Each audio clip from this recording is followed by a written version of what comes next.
And now, Signature Dish, a WETA original series. Today on Signature Dish, we're experiencing the magic of the Mediterranean. We'll start with an open-faced sandwich like no other. It's messy. Feels like you're eating barbecue. If I should make a mess, I'm gonna make a mess. Yeah, you should make a mess. Journey to the Mediterranean's crossroads with the Middle East. This is a classic Lebanese dish. First things on the table, this is the dish when we have a party. All right, well, I'm ready for the party. And savor a Greek delicacy slow-cooked to perfection. It's falling apart just with a spoon. It's amazing that this thing has more cooking left to do. I'm Seth Tillman, WETA producer and DC native, and I love good food. That's why I'm traveling to restaurants across the DMV, and each stop looking for the one thing you just gotta try. That signature dish.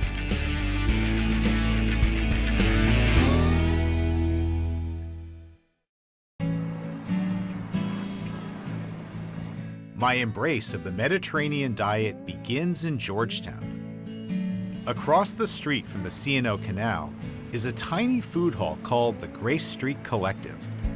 Tucked away in the back, you'll find Green Almond Pantry, a cafe helmed by Turkish-born chef Çağla Önal. I always wanted to be a chef, so I decided, so when I retired, I'm gonna open my own restaurant. And so when I came to United States to study MBA, I said, why I'm gonna wait to get retired. So I decided to go to culinary school. After training and working in some of DC's top kitchens, Çağla decided to strike out on her own. I started a farmer's market around Georgetown. I was doing everything myself. I was receiving, cooking, cleaning, packing, and go to the farmer's market. Çağla opened her first brick and mortar in Shaw in 2018. After a terrible fire 2 years in, she reopened in Georgetown in 2021. Green Almond Pantry, name comes from my name. My name is Çağla. So Çağla means green almonds. And yes, my family named me after a nuts. I love citrus, I love vinegar. All my food, there is a punch, but also I like different texture. We use a good olive oil and good vegetables, good local farmers. And I think Mediterranean food for me is just connection with me and my family. If it takes anybody back home, it makes me happy.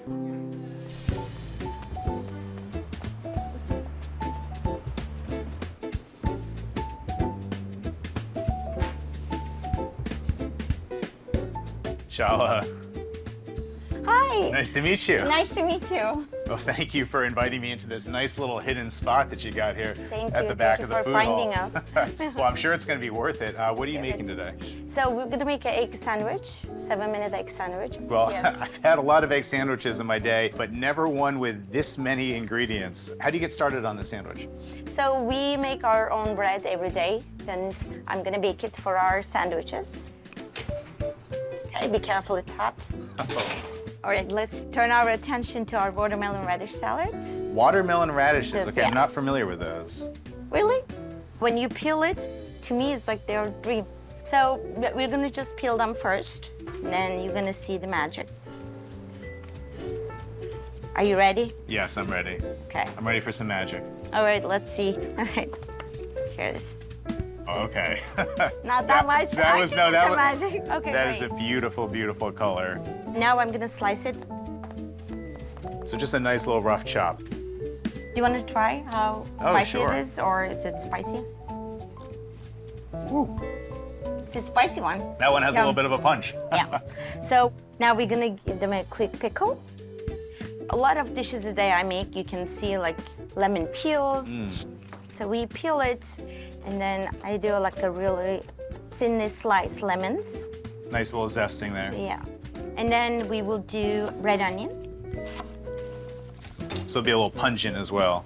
Yes. So now we're gonna grab some celery. So I like the hard parts, so it gives you a different variety, colors. I think the yellow part's the one that usually ends up in the know. trash when I'm cooking at home. I'm Really? sorry. This one? Are you serious? This is sorry. the hard part. You use, we call hard, yeah. Hard I'm is sorry a hard. to disappoint you. Okay, great. There is so many ways you can use these yellow ones. You see that I make it like some of them big, some of them small. You embrace those imperfections. I do, like I always say, just like your mom is cooking. Now we're gonna get like the darker color. I use local parsley. Then I'm gonna slice these. And then we have pickled mustard seeds. We're putting hot pepper, black pepper, and now sea salt. And then I will add some fresh lemon juice and extra virgin olive oil. Of course, it wouldn't be Mediterranean flavors without the extra virgin I olive like oil. So you can see the color, how beautiful. And we didn't do anything, it's just the vegetables itself is beautiful. So now this is ready for our egg sandwiches. So now we're gonna cook our eggs. We're gonna cook them in the boiling water for 7 minutes. And then we're gonna put in an ice bath.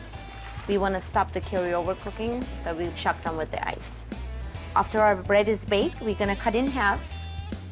And then we drizzle some olive oil. Now we put our sliced eggs. And now we're gonna put our watermelon radish salads on top. And we will finish it with anchovies and then drizzle of extra virgin olive oil. And it's ready. Boom. Chala, this is an absolute open-faced thing of beauty. Like no egg sandwich I've ever had before in my life. Before you start, this is not a date sandwich. It's a messy, feels like you're eating barbecue. We always give extra napkins with this sandwich. If you want to eat with a fork and knife, you can do it. Good luck. But I think it's hands-on. If I should make a mess, I'm gonna make a mess. Yeah, you should make a mess. All right, here we go. Let's make a mess.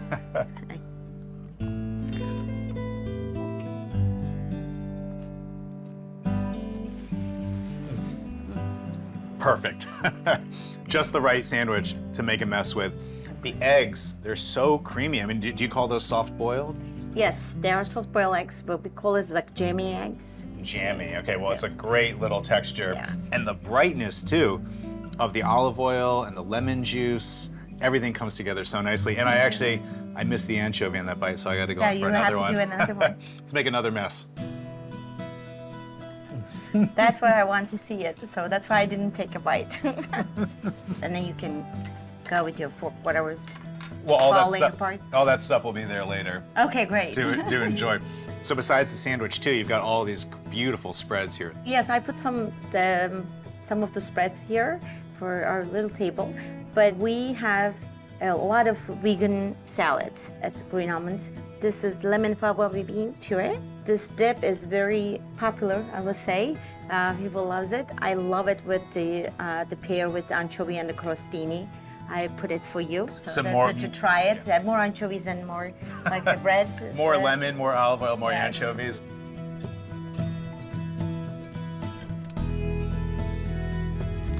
When people ask me, what is the food about it? It's like, it's very simple. The vegetables are beautiful as it is. When I make soup too, I keep it like very simple ingredients so you can taste if it's a mushroom soup, you taste the mushroom. It's the potato soup, you taste the potato. So when they ask us Green Almond Pantry, what is it? Is it a Turkish restaurant or is this like Italian? I said, I'm just gonna cook what I like to eat. So here, Green Almond, we support local farmers and then the good quality products and then make the stuff that we like to eat. Well, I think that's beautiful. This was an incredible bounty of flavors and textures. Thank I you. loved it. I can't wait to you. come back. Looking forward to see you again and the whole crew. Thank you so much. I mean it.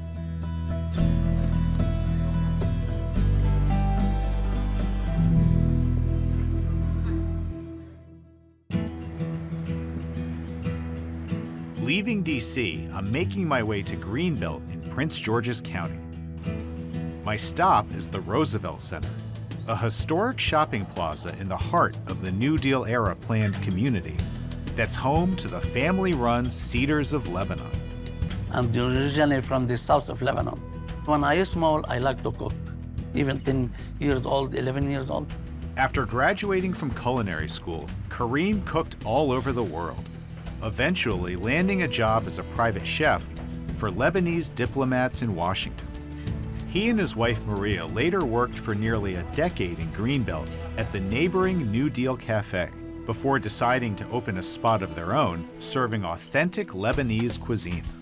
People in Greenbelt, they accept us. They were surprised to find us, how good the food was, how extensive the menu was. So for us, this is everyday life. It's not a surprise, but when somebody from outside says this, it kind of Make us happy. our heart beat faster. I like to cook the best way, fresh stuff. Everything I start from the scratch. We're using fresh olive oil, and we have fresh lemon juice, not in the can. People will start coming, looking for this, tasting the food, and they like it. Chef, nice to meet you. Nice to meet you too. Looks like we got some eggplant, pita, chickpeas, full Mediterranean, Middle Eastern spread right here. What are you making today? Feta batinjan. Feta is the yogurt sauce, and the eggplant meaning is batinjan. I got it. Batinjan is eggplant. And the eggplant. Well, I love eggplants. I'm not sure why they get a bad rap from so many people. Is this just a classic Lebanese dish? And this is a classic Lebanese dish. Usually when I work with the embassy, the first things on the table is the dish when we have a party over there. All right, well, I'm ready for the party. And so how are you going to prepare this eggplant for cooking? We fried it. Fry it, okay. We'll fry it. But you got to get the moisture out somehow Yes. first, right? Yes. First step, we put in the salt, little bit salt. Nice, generous amount. Okay. We soak a little bit, and a few minutes, and after we put in the towel, we take the water out. Now, when we're waiting for the eggplant, we put in the yogurt, we put a little bit tahini, we put a little bit salt, and we put a little bit garlic. And we're mixing together. Some people, they're using lemon, but I don't like to use lemon because the yogurt have the sour already. You can try it. Oh, try it with a little pita Yes, chip? Yes. Are these house-made pita chips? Yes. Everything has to be made in-house, right? Yes. Nice garlicky flavor on that. I like that a lot. Now, with the second step, we grab the tray, we put it in the towel, we put the eggplant, and we... Oh yeah, a lot of liquid coming out already. And that's going to really kind of help firm up the texture of the Yes, eggplant as yes, well, right? And not take so much oil also when you fried it.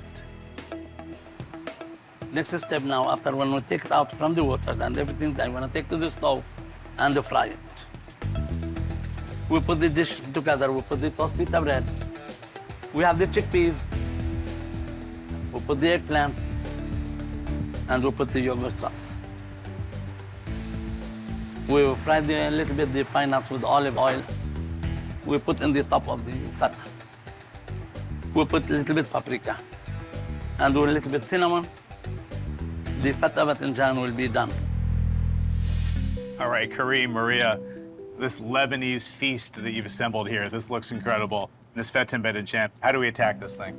Okay, I'm serving for you All the good stuff's at the bottom, right? on the bottom. Actually, there's probably good stuff on the top and bottom. Okay, now you can try it. All right. How you like it. That warm yogurt and the creaminess of the eggplant, but a little bit of crispiness too from the pita chips. What a wonderful play of textures and flavors. That's terrific. It's a lot of flavors. You don't feel a strong flavor of eggplant. It just melts beautifully together. And you know, the chickpeas, so many times you have dishes where the chickpeas are kind of hard or crunchy. These just melt in your mouth. Supposed to cook the chickpeas well done. We soak it overnight, and next day we taking time to cook, not short time. You can't rush this. No, you cannot rush with the chickpeas. And this beautiful platter here as well. This is like some of the various meze you could get to share with your meal. Yes, you're looking for a cheese pie, a vegetarian kibbe, chicken kibbe, meat kibbe. And we have in the middle vegetarian gravies. We make the best kibbe. We have people coming here just to eat kibbe, especially vegetarian.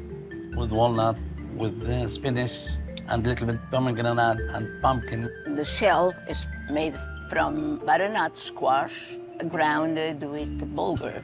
There's a lot of goodies hiding inside that shell. But of course, I have to ask about what looks like maybe a slice of apple pie on the far end of the table. Yes, it's my homemade from my Maria. She made it all the time here. The best apple pie, you can see it. Maria, you're the dessert queen here at the restaurant? I'm a dessert worker. A queen, I don't know what. I'm an humble person who likes to bake, who likes to cook, who likes to make things to make people happy. And food makes people happy. Well, here.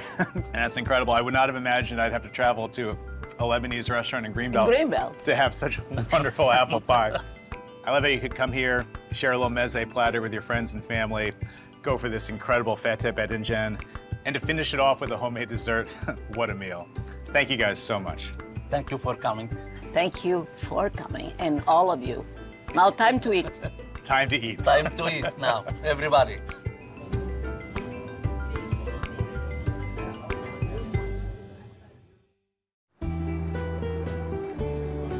I'm wrapping my Mediterranean voyage in North Bethesda. Just off Rockville Pike, in the Pike and Rose development, I'm paying a visit to Melina. The restaurant was started by Dimitri Moshkovitis, the co-founder of fast casual chain Kava, along with chef Ari Sikoris. I born in US. I left when I was 4 years old. When I moved back to Greece, I was living in Athens. Came back when I was 36. I moved back to work in a Greek restaurant over here. When COVID hit, Chef Ari needed to improvise. So when all the restaurants was shut down and tried to figure out how gonna survive, I started baking breads on the restaurant that I was working, and start creating a small bakery with deliveries on the Gettysburg area and some farmers market. So asked everybody on my position, and all of them, they want to advertise their job through Instagram and social media. So it's something that I do very often, post photos of my food or my breads. Chef Ari's Instagram caught the Kava co-founder's attention. Then Chef Dimitris Moskovitis approached me and sent me a text that he wants some breads for one of his Kava restaurant locations. He loved my bread. He started ordering more bread. And then he approached me if we want to collaborate to open a Melina restaurant. So in Melina, we have a different type of meze that we can serve on the table, or different type of entree that we can serve. So we're trying to just give the Greek experience and the Greek hospitality through the food that we share with the family and the friends.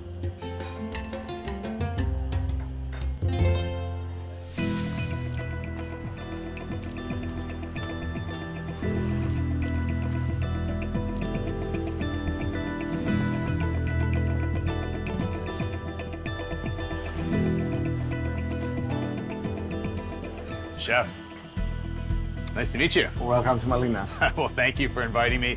Love the dramatic olive tree right in the center of the restaurant. Tell me what you're making today. So today we're gonna make our signature dish. It's a lamb kleftico. Kleftico is a new one for me. What does that mean? So the name kleftico comes from the word kleftes, that means thieves.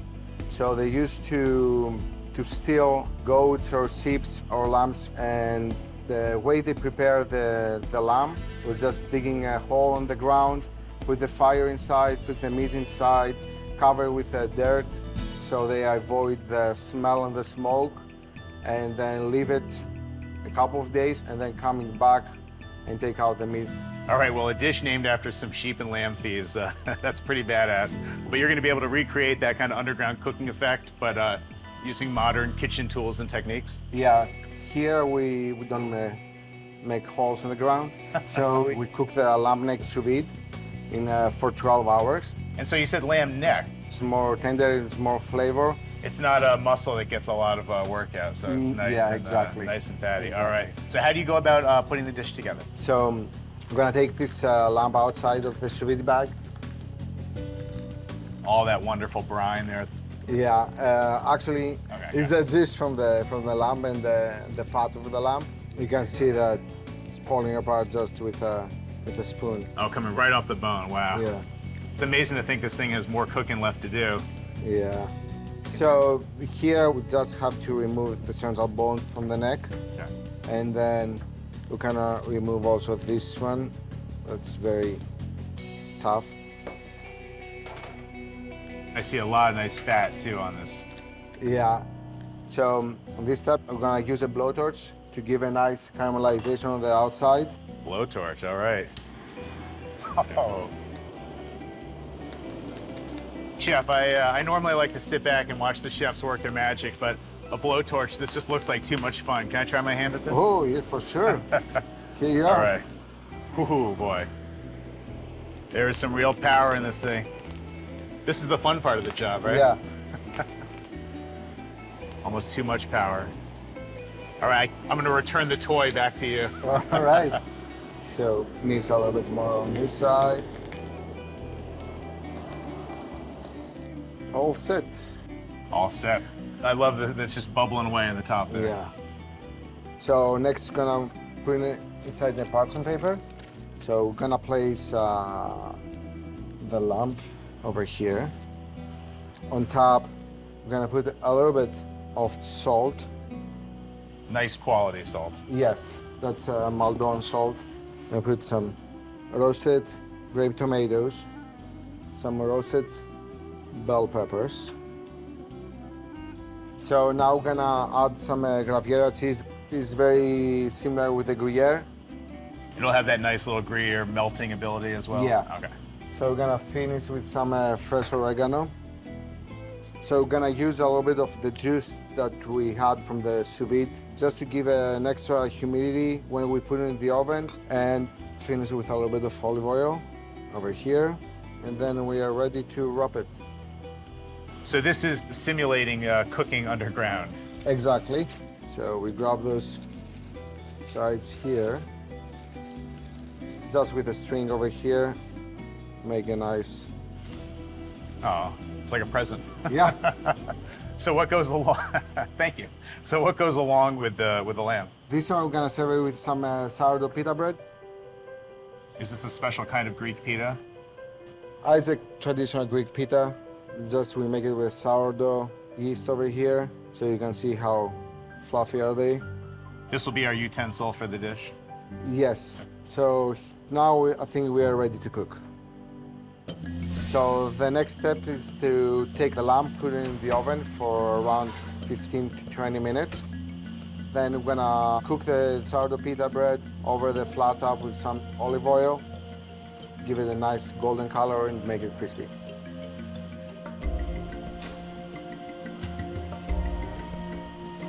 And then we're gonna sprinkle of chives and parsley leaves and a little bit of extra virgin olive oil on top. And then we're gonna serve the lamb with some pickled onions, tzatziki, and crisp potatoes. And then we're gonna enjoy the lamb clafco together. All right, chef, this is such a colorful spread. So we're using the pita as our utensil here, right? Yeah, you can use the pita as a utensil to make small sandwiches, or you can just cut small pieces from the pita and enjoy it the way you want. I think I'm gonna start with some pure lamb here. Is this just gonna fall right apart? Yes, All yes, right. for sure. Oh, so this is a pocketless pita. Yeah. That's yeah. the Greek way? That's a good way. Okay, I'm gonna try a little bit of it.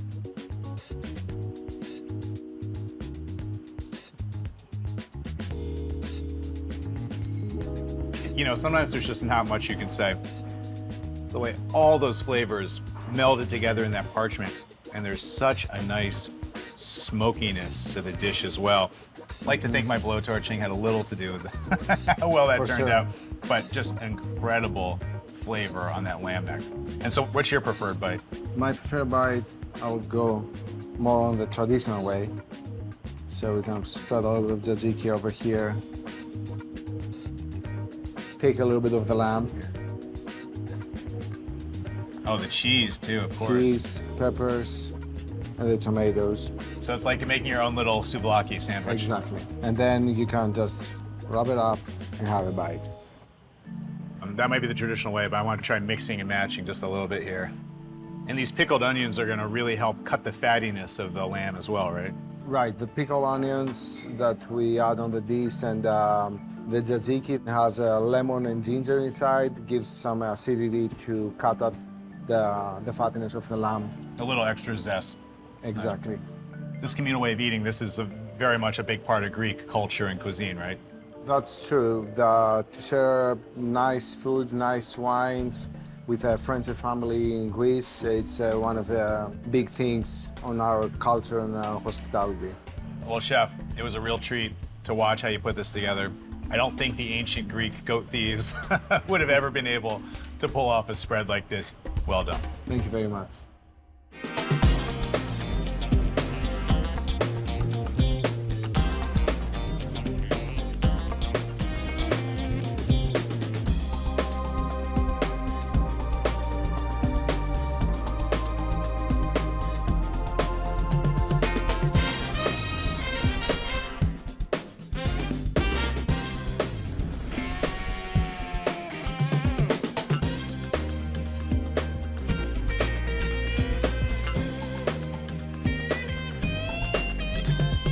To find out more about great food in the Washington metro area, visit WETA.org/signature dish.